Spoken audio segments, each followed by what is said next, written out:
¿Por qué Jesús escribió en el suelo?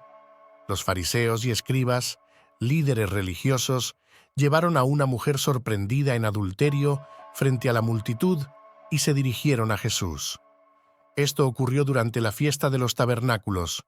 Su pregunta a Jesús fue si debía ser apedreada o no.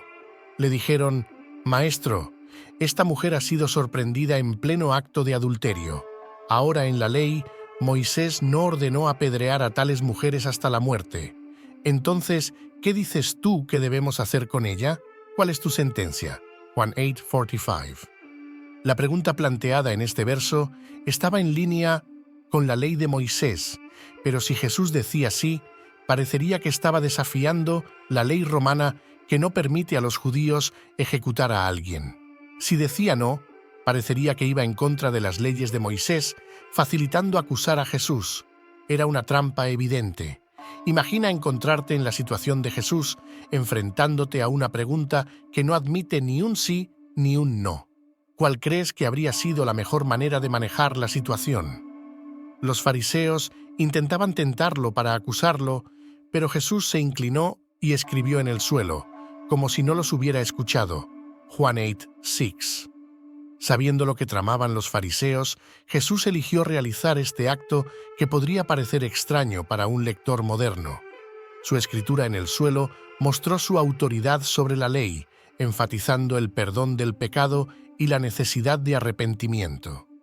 Jesús demostró que la estricta interpretación de la ley de Moisés por parte de los fariseos carecía de los elementos esenciales de misericordia y comprensión, exponiendo sus defectos y limitaciones en esta historia.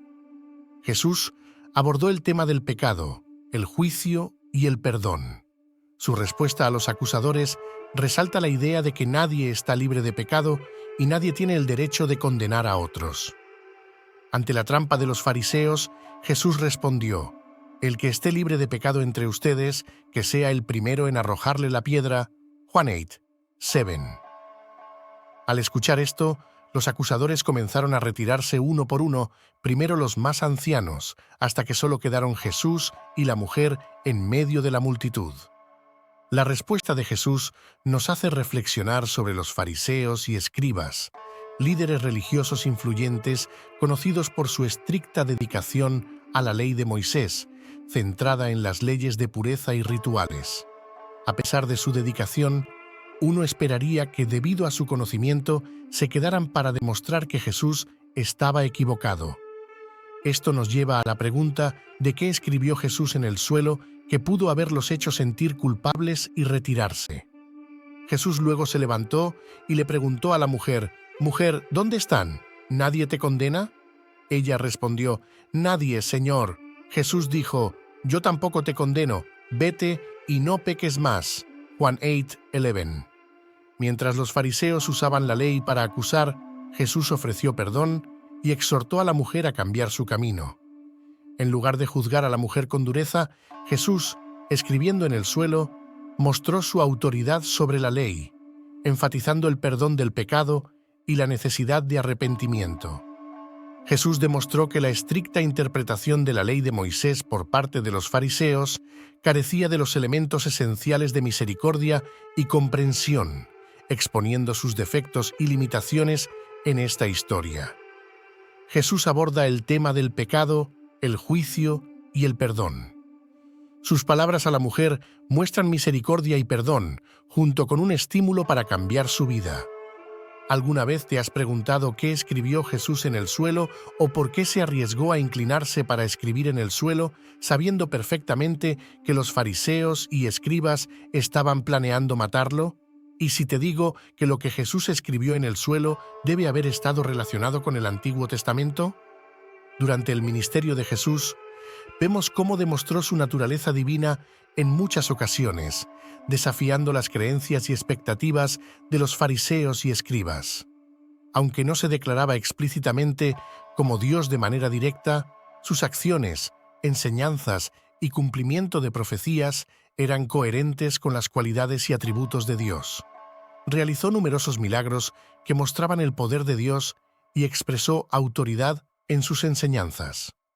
A diferencia de los escribas, que a menudo citaban a otros rabinos o fuentes, la expresión del perdón del pecado estaba presente en el ministerio de Jesús, en el cual, según la tradición judía, solo Dios podía perdonar pecados. El acto de Jesús al perdonar pecados era una afirmación directa de autoridad divina, considerada blasfemia por los fariseos. Los líderes religiosos no pudieron verlo debido a su autojustificación y la permanencia de estas leyes. Al conectar este mismo acto con la escritura de Jesús en el suelo en Juan 8, vemos similitudes en la acción relacionada con la ley de Moisés. Debido a la impaciencia de los israelitas, Moisés adoró al becerro de oro, lo que llevó a la ira de Moisés y a la rotura de la piedra que contenía la ley de Dios escrita con el dedo de Dios. Moisés luego oró a Dios en nombre del pueblo y Dios aceptó renovar la alianza con un segundo conjunto de 10 mandamientos. Esta vez, Dios le dijo a Moisés que tallara los 10 mandamientos mientras le indicaba que escribiera. Ahora, con Jesús escribiendo en el suelo en Juan 8, había limitaciones en la forma en que se aplicaba, las cuales Jesús abordaba frecuentemente en sus enseñanzas. Jesús no rechazaba la ley, sino que la cumplía y profundizaba su significado.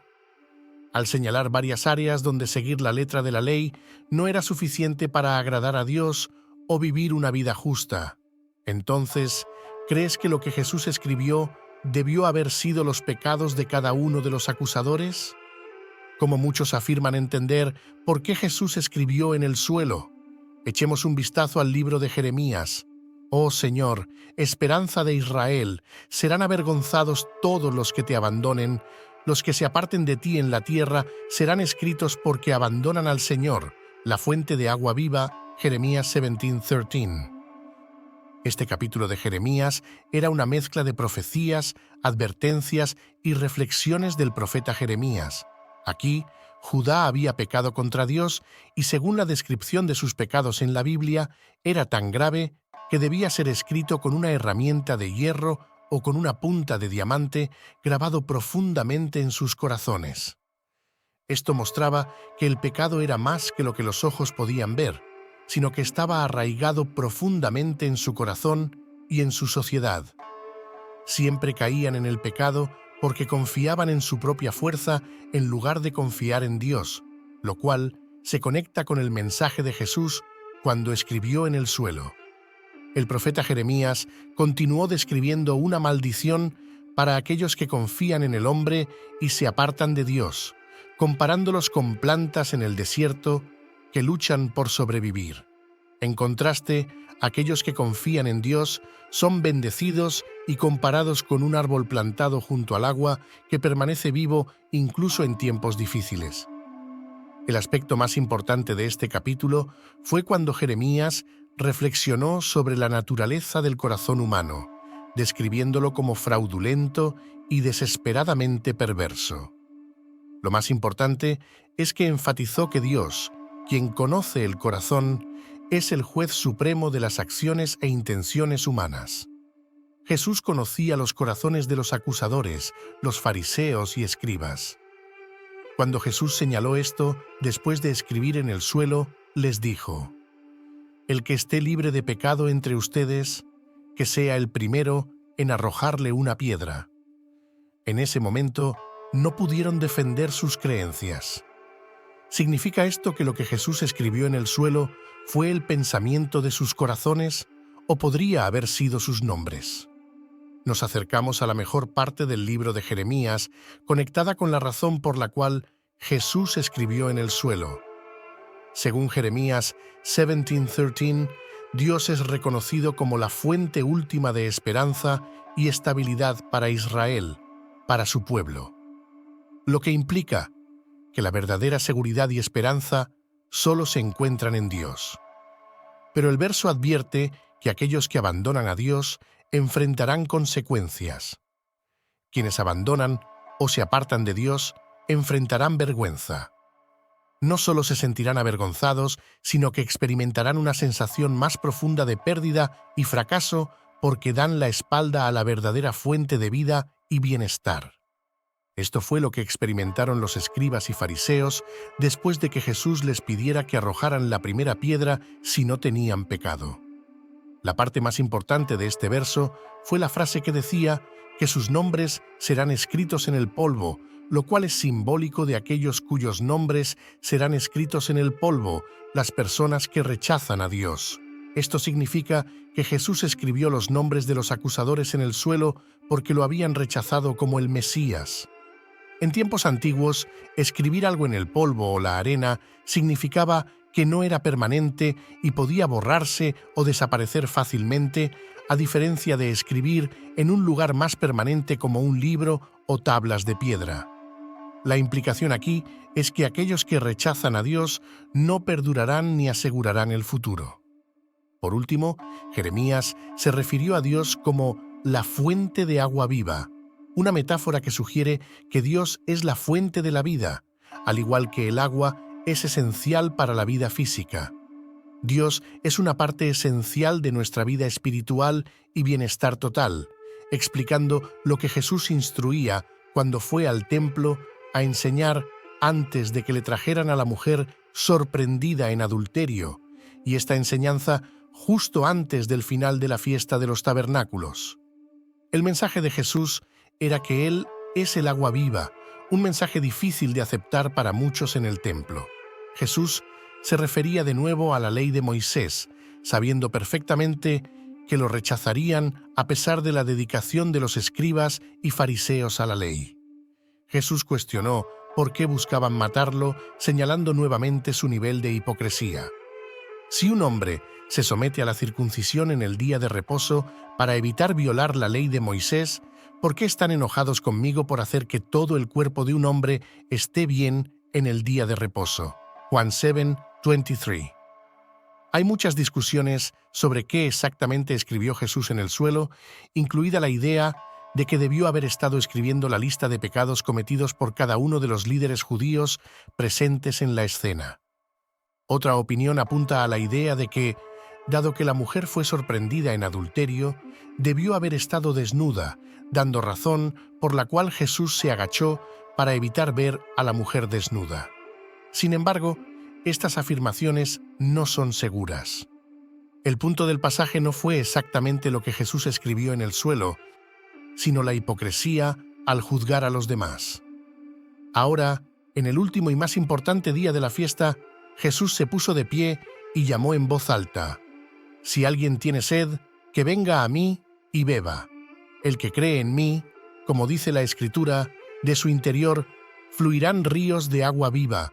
Juan 7:37-38. Jesús se refería al Espíritu tanto como el agua viva, la fuente de vida que aquellos que creían en Él recibirían después de su muerte. Estas palabras de Jesús dividieron a la multitud y muchos se fueron por caminos separados. La pregunta es, ¿qué tiene que ver este verso con Jesús escribiendo en el suelo? La acusación contra la mujer adúltera fue una continuación de la disputa entre Jesús y los líderes religiosos sobre obedecer la ley de Moisés. En esta ocasión, decidieron ponerlo a prueba para ver cuál sería su respuesta. Para Jesús, esta fue otra excelente manera de mostrar su hipocresía y limitaciones al intentar cumplir la ley de Moisés, pero al mismo tiempo fracasando en seguirla. El hombre que comete adulterio con la mujer de su prójimo, el adúltero y la adúltera, serán ciertamente condenados a muerte. Levítico 20:10. Los fariseos eran tan estrictos en cumplir la ley de Moisés que no veían sus errores al intentar seguirla con su propia fuerza y habilidad.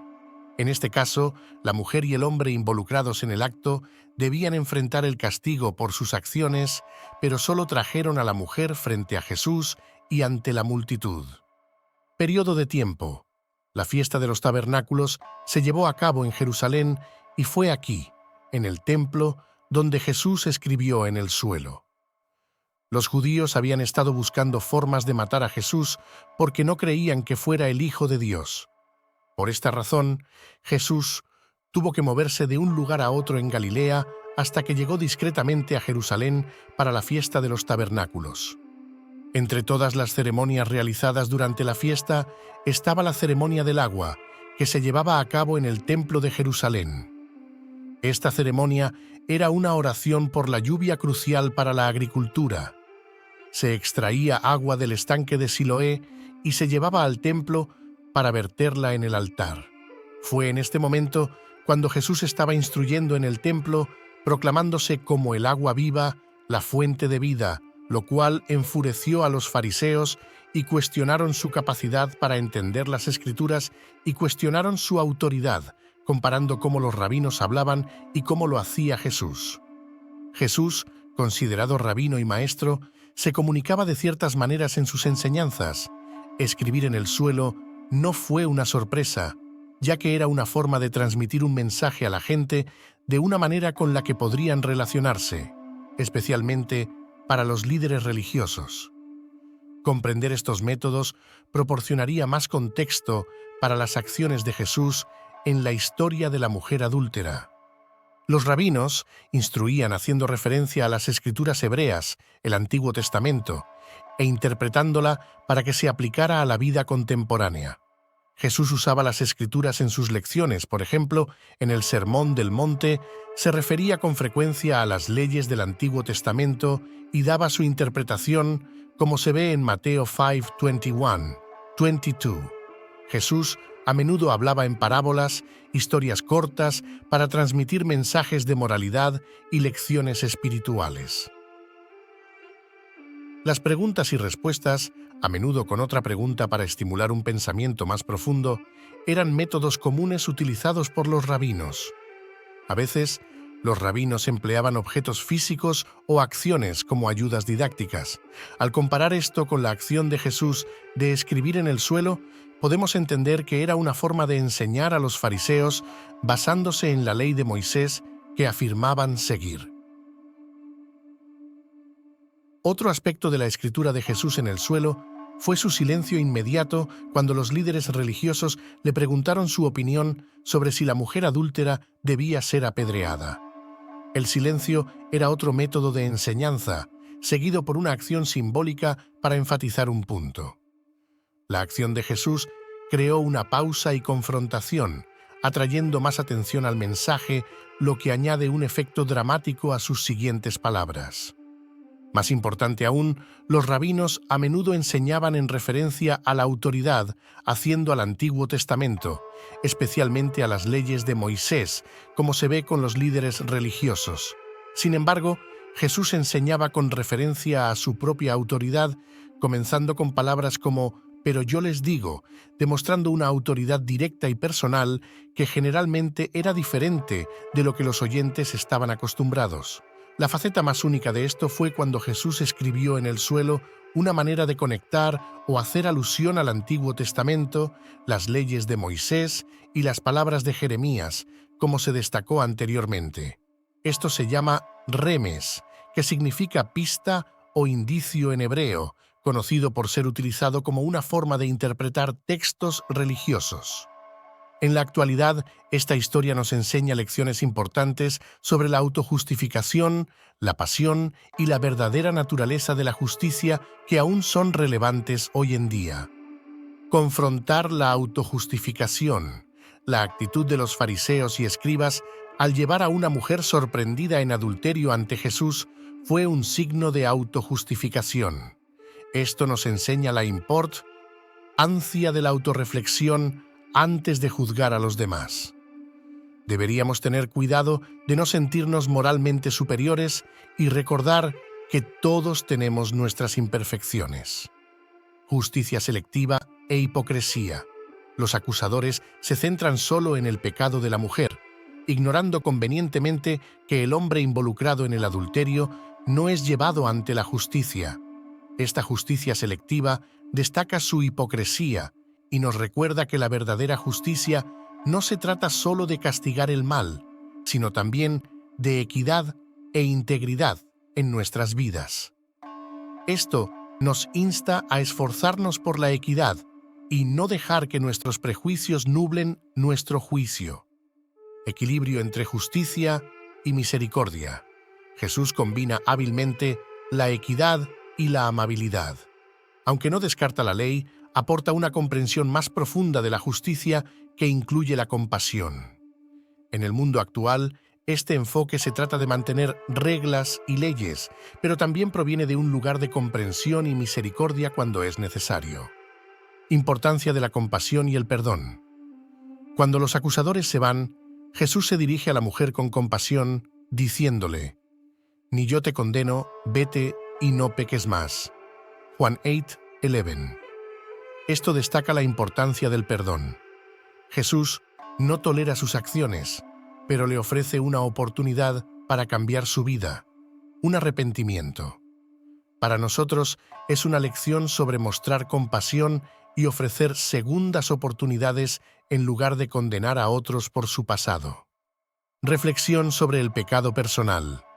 La historia nos insta a reflexionar sobre nuestros propios pecados, al igual que los acusadores que uno por uno deben reconocer nuestras propias imperfecciones. Es un recordatorio de que todos necesitamos gracia y debemos extender esa gracia a los demás. Reconciliación sobre condena. Jesús ejemplifica el deseo de reconciliación sobre condena. Este enfoque es crucial en nuestras interacciones, centrándonos en sanar y reparar relaciones en lugar de castigar o excluir a otros. Las palabras de Jesús a la mujer, «Ve y no peques más», nos recuerdan que el perdón es un llamado a cambiar nuestras formas, a avanzar hacia una vida de integridad y rectitud. Rol como ministros de reconciliación. Como cristianos, estamos llamados a ser ministros de reconciliación, reflejando el deseo de Dios de llevar a las personas a una relación correcta con Él. Esto significa mostrar a los demás la misma gracia y perdón que hemos recibido. Plan de salvación de Dios. La historia se alinea con el mensaje más amplio del Evangelio, de que Dios envió a Jesús no para condenar al mundo, sino para salvarlo. Juan 3:17. El encuentro con la mujer adúltera representa la verdad de la salvación, la gracia y la posibilidad de una nueva vida en Cristo. En resumen, la historia de Jesús escribiendo en el suelo al tratar con la mujer adúltera nos enseña sobre los peligros del juicio autoderecho, la importancia de la compasión y el perdón, y el llamado a la transformación personal. Es una lección atemporal sobre tratar a los demás con justicia, misericordia y gracia, reconociendo nuestra propia necesidad de lo mismo.